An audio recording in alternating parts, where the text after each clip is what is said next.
So welcome to Jumbo IS and welcome to our lecture series called Daily News in Shorts. In this lecture series, we cover a particular day's current affairs in a short span of time. Now, needless to say this, just watching this lecture would be job half done. Why? Well, because you will quickly forget these current affairs. Therefore, you need to revise them after watching this lecture. Now, you can revise these current affairs from the notes provided by us, and these notes shall be shared on our Telegram channel.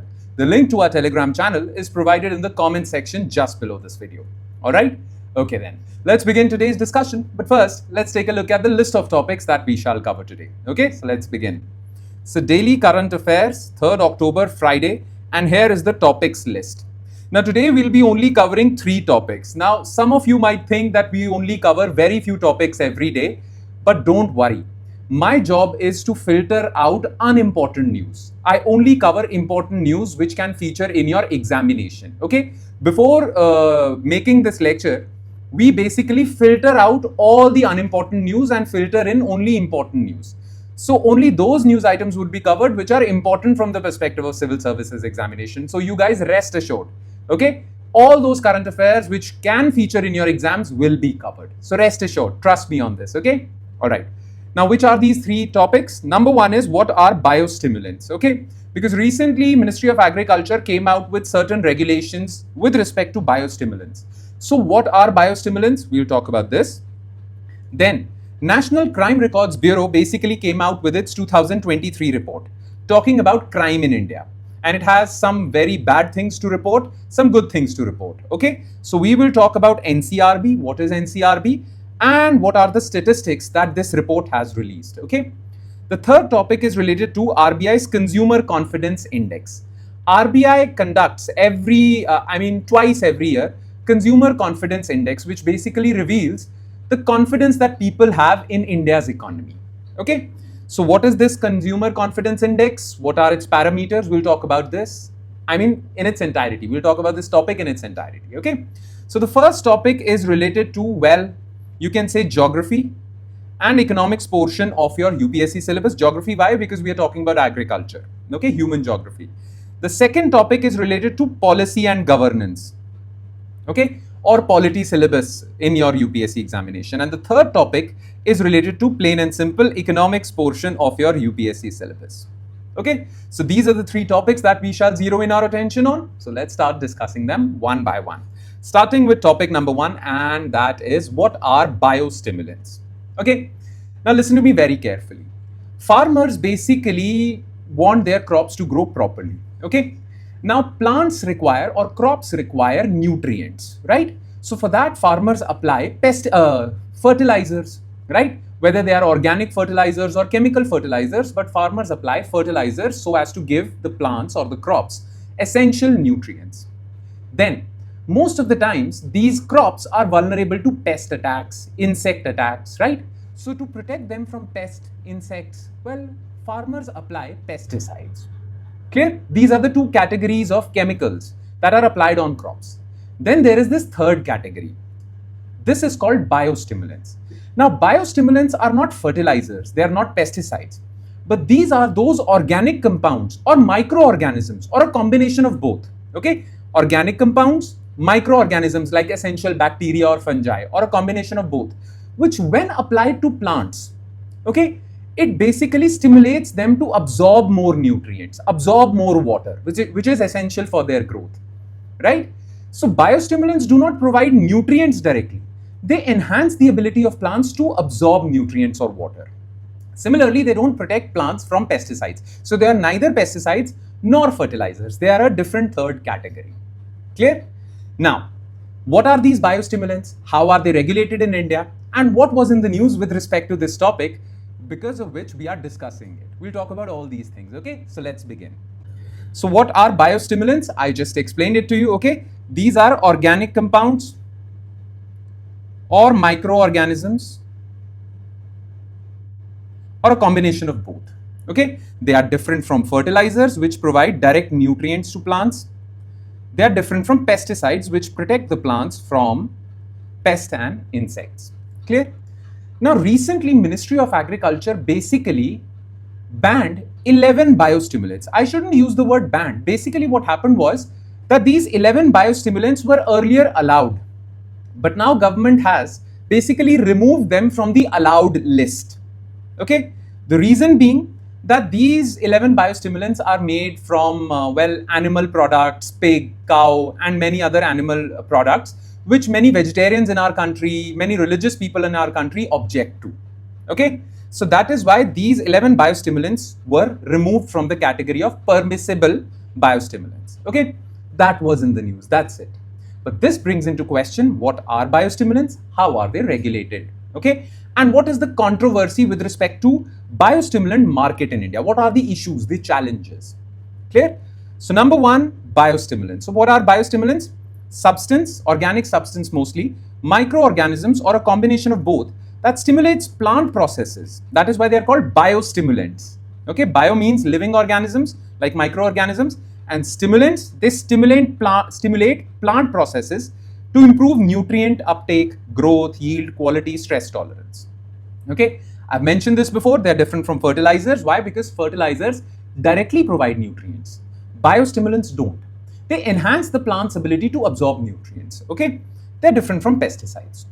Now remember this, until 2021, all biostimulants were basically allowed. They were being manufactured, sold in the market. Okay, they were not at all regulated by the government. Anyone can make a biostimulant and sell it. No regulation, no rules from the government governed the market for these biostimulants. But the government thought that this is wrong, because, well, biostimulants are like medicines for plants. So government regulates medicines, pharmaceutical sector for humans, right? So why shouldn't it regulate, well, medicine or pharmaceutical sector for plants, right? Because some biostimulants, if government doesn't regulate it, then some manufacturers in their greed can induce or include toxins in these biostimulants, and farmers can use them. It can have some devastating consequences, right? So government needs to regulate this sector. That is why in 2021, well, government included these biostimulants in Fertilizer Control Order 1985. Fertilizer Control Order has those rules and regulations which regulates fertilizer sector. Okay, so similar to that, well, there are now rules and regulations mentioned in Fertilizer Control Order for biostimulants also. So remember this, before 2021 they were pretty much unregulated. Now they are. Clear? Now some of the examples of biostimulants, because you must be wondering what are these biostimulants. Okay, so seaweed extracts, beneficial bacteria, some amino acids, some protein molecules, some enzyme based products. Okay, you can have a look at that. Some acids, some extracts, some microbes, many other things. Anything can be a biostimulant, anything that basically incentivizes plant processes to absorb more nutrients. Simple. Now the question is, how are they regulated? Remember, I told you before 2021 they were not at all regulated, but now they are.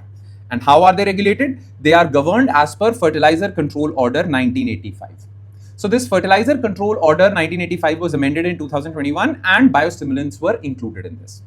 Now remember this, any biostimulant, okay, cannot be sold in India, manufactured or sold in India, if it is not included in Schedule 6 of Fertilizer Control Order. Okay, so only those biostimulants which are included in this Schedule 6 of Fertilizer Control Order will be allowed to manufacture and sell. Now the thing is, well, there are different categories of biostimulants. Suppose I'm a manufacturer of biostimulant, okay, and I have created this new biostimulant which is not included in Schedule 6. So I have to apply before the government, prove that this biostimulant works, it has no toxins. There are various studies that prove that this biostimulant works. Okay, I will mention all of this in my application, and then when the ministry approves that application, then my biostimulant would be included in Schedule 6, and then I can manufacture, market and sell that biostimulant. Okay, all of this is mentioned in Fertilizer Control Order. Clear? So manufacturers need to submit comprehensive data for new products, including chemistry, bioefficacy, okay, how effective they are, toxicology, I mean, are they toxic or not, heavy metal analysis, do they contain heavy metals which can be harmful or not, all of this. Plus government has put a limit also. All biostimulants cannot have more than 1 part per million, 1 ppm of pesticides, because some pesticide chemicals are included in biostimulants sometimes. Okay, it should not have pesticides, and if there is some residue of pesticides, it should not exceed 1 parts per million, ppm. Basically, you want to reduce the toxicity of these biostimulants. Okay. Now, under FCO, there is a central biostimulant committee. This central biostimulant committee will make sure that all these rules are followed. Okay. It will provide advice on product inclusion, which product should be included, specifications for application, how you should apply, how testing should be done. Everything would be done by central biostimulant committee. Clear? Now, it has been recently revealed that India's biostimulant market is growing rapidly. Farmers' demand for biostimulants is increasing. But because of these new regulations in 2021, many biostimulants which were earlier used are now not being used. Okay, and this has created some challenges for the biostimulant market in India. Now, what are those challenges? Okay, this question can be asked: challenges for biostimulant market in India. So here are some of these challenges. Okay, issues with biostimulant regulation. Because of so many regulations, well, there are so many good biostimulants which are not included in Schedule 6. And the reason for that is, well, bureaucratic inertia, okay, laziness on the part of bureaucrats. So this has basically reduced the market for biostimulants, okay, because many products can now not be marketed because they are not included in Schedule 6, okay. Then there are operational gaps. Various states in India lack infrastructure for testing, conducting studies, toxicity tests. These are some operational gaps. And because of that, many biostimulants are not available for farmers. This is impacting farmers. This is also impacting the industry which sells those biostimulants. So India needs to first simplify the application process, right? And well, after simplifying, well, be more rational when it comes to biostimulants so that more and more biostimulants can be included in the Schedule 6 of FCO. Clear? Make sense? So that agriculture can grow. Basically, that's about it. Okay. So these are the issues. All right. Okay then. Now let's move forward to second news item, and that is NCRB Crime in India report. Now look, there is this body called NCRB, National Crime Records Bureau. As the name suggests, its job is to collect all the data with respect to crimes committed in India, everywhere, in all parts of the country, okay, and create a national database for that. Now, every year, this National Crime Records Bureau comes out with a report, right? Now, this report basically is very important for people who are involved in security of the country, for police of our country, okay, security agencies.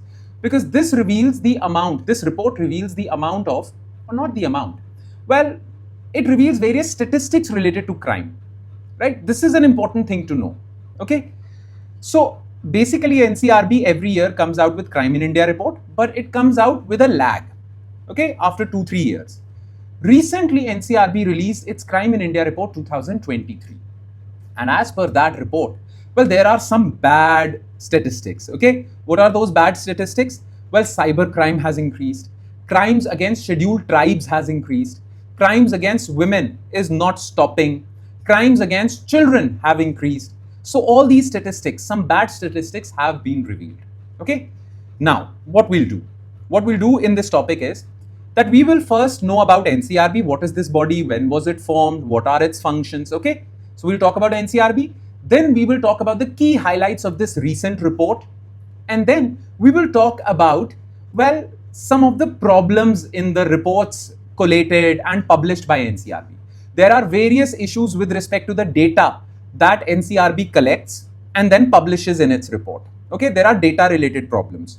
So we will talk about the problems, we will talk about key highlights of this report, and we will talk about NCRB. So let's first start with NCRB, okay? All right. So NCRB Crime in India report. So first, NCRB, as you all know, the full form of this body is National Crime Records Bureau. The name records, or this entire name suggests that, well, it collects all the crime related records, data. Okay, it collects, publishes reports. Okay, it is the central repository for crime. Now, it was established in 1986 under Ministry of Home Affairs. And there were certain committees which recommended the formation of this National Crime Records Bureau. Okay, so Tandon Committee, National Police Commission, and Ministry of Home Affairs Task Force. They recommended that we should create a body like NCRB, and accepting their advice, MHA created NCRB. So what is the main function of NCRB? Okay, collection, coordination, and exchange of information on interstate and international criminals to respective states. Okay, sometimes state police are dealing with international criminals. they need data on them. They need their DNA, their fingerprint data, or any other information. So they can approach NCRB. NCRB has, well, data on almost all criminals in India, including international criminals. Clear? So this is one important function. Now, NCRB maintains different databases.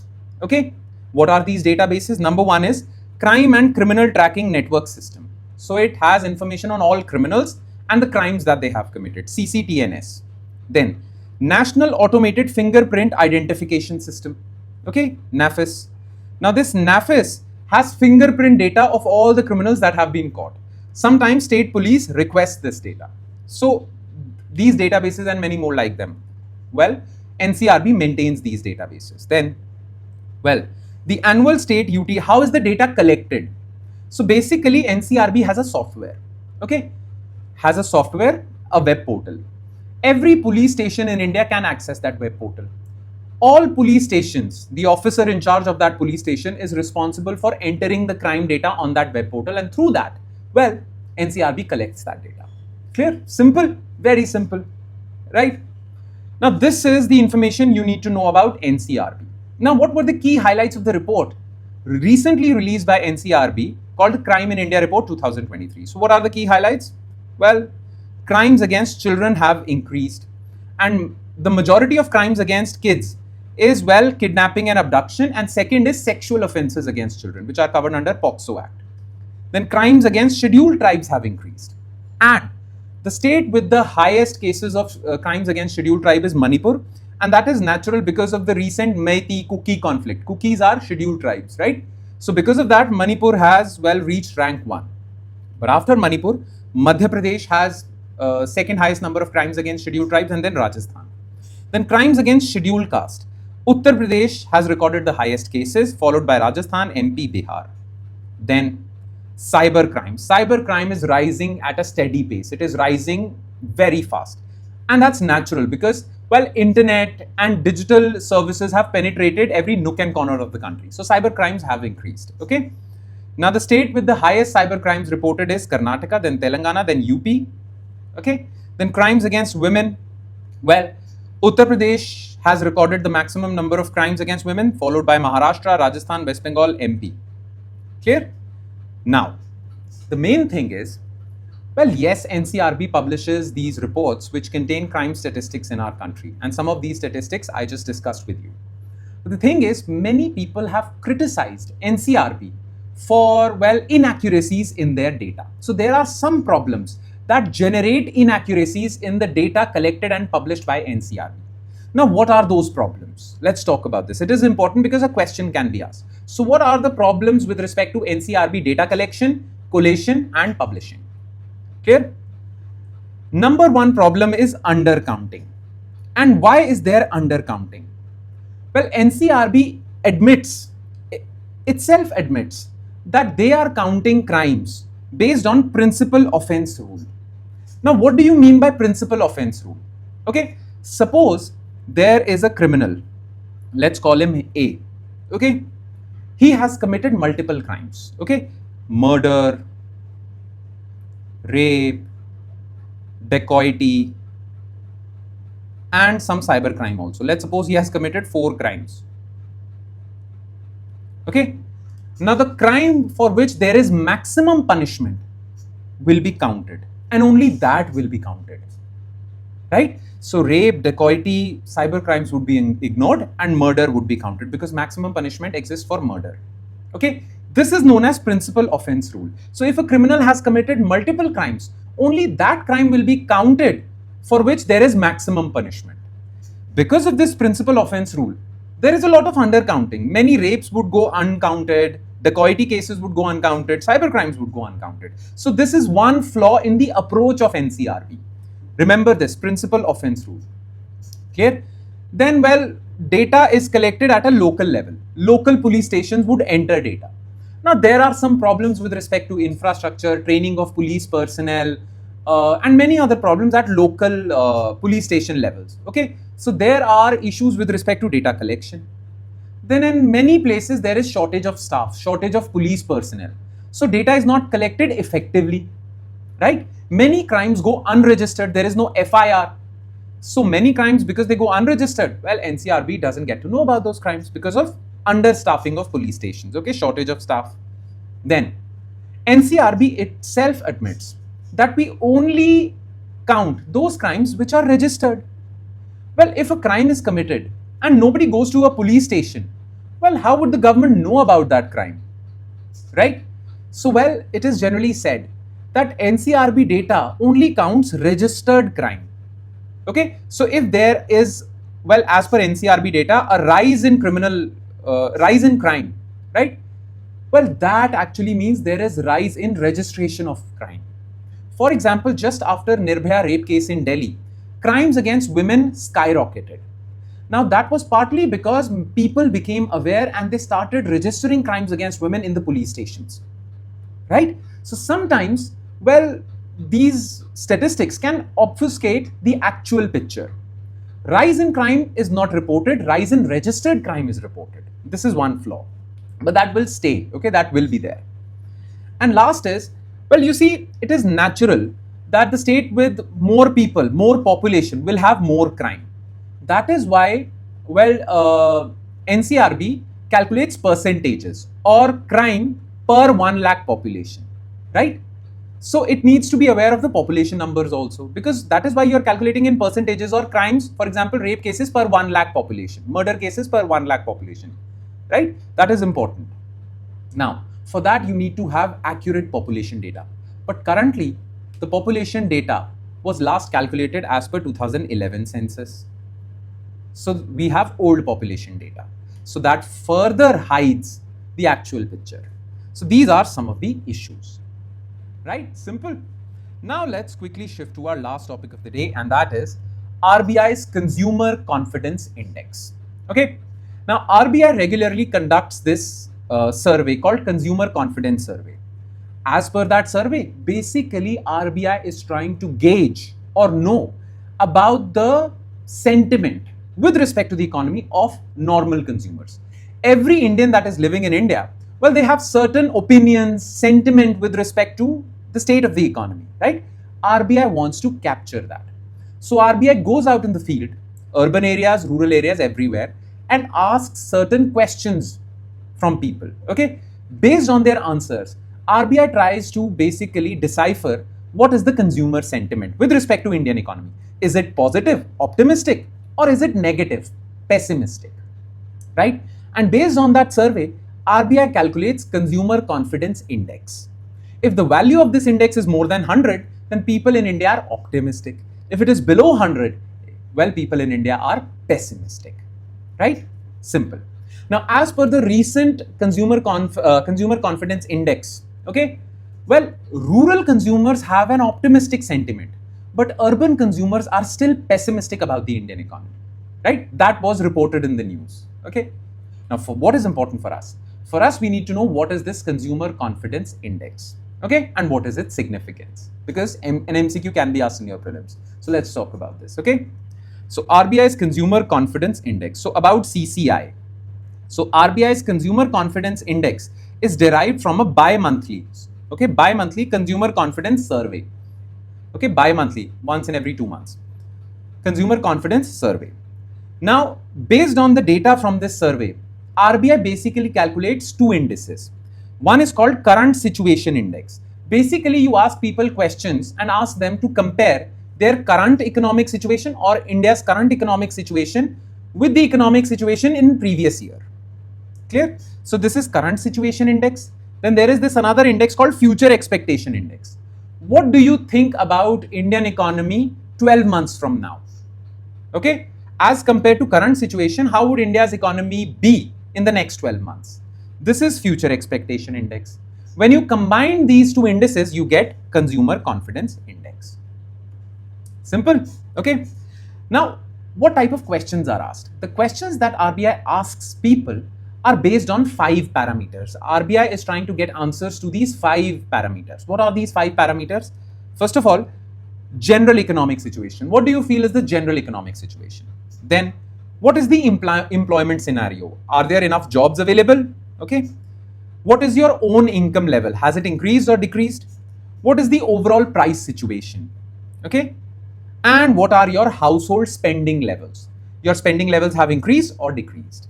Clear? So on these 5 parameters, questions are designed and then asked. Clear? Now, like I said before, if the score is above 100, people are optimistic. If it's below 100, people are pessimistic, negative outlook. And if it is 100, neutral sentiment.